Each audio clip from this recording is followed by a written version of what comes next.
ព្រឹកថ្ងៃអាទិត្យ29 អកញ្ញាសម្ដេចសម្ដេចតាអញ្ជើញជួបចៅដល់ស្នាមញញឹមនឹងភាពកង់ក្ដៅដកក្នុងក្រអីបេះដូងគ្រប់គ្នាមិនចាំងមណ្ឌលកូម៉ាអាហ្វេសិបពិតជារំភើបអត់អប់ប្រមាជំនួយឧបត្ថម្ភយ៉ាងច្រើនមហាស្បៀងថងវិការផ្ដល់ការអប់រំទឹកចិត្តអាណិតមេត្តាធំធេងឥតអ្វីមកខ្លែងឲ្យស្មើនឹងគុណសម្ដេចតាសម្ដេចយាយពិតជាសែនធំអណែកអនន្តពុំអាចកាន់ថ្លៃពួកខ្ញុំចៅមានស្នាមឲ្យញញឹមមានក្តីសង្ឃឹមក្នុងជីវិតថ្មីនឹងខិតខំរៀនទាំងយប់ទាំងថ្ងៃសម្រាប់នៅក្តីបំណងសម្ដេចតា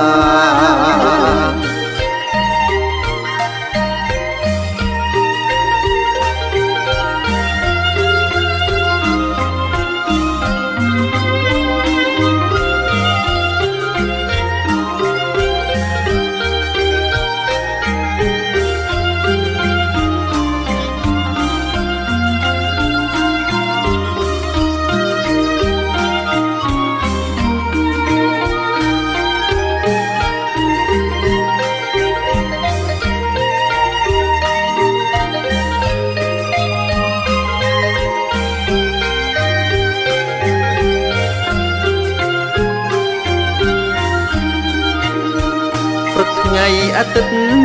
29 អកញ្ញាសម្ដេច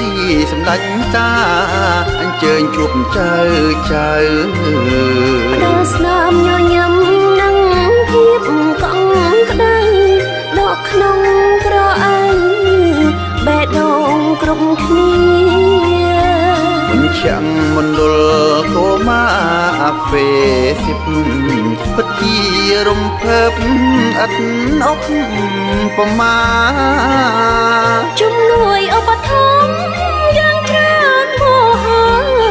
ស្បៀងថងវិការផ្ដល់ការអប់រំទឹកចិត្តអាណិតមេត្តាធំធេងឥតអ្វីមកខ្លែងឲ្យស្មើនឹងគុណសម្ដេចតាសម្ដេចយាយពិតជាសែនធំ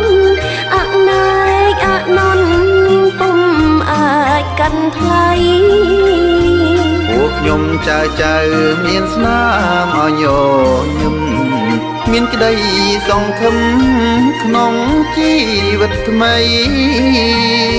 នឹងខិតខំរៀនទាំងយប់ទាំងថ្ងៃសម្រាប់នៅក្តីបំណងសម្ដេចតា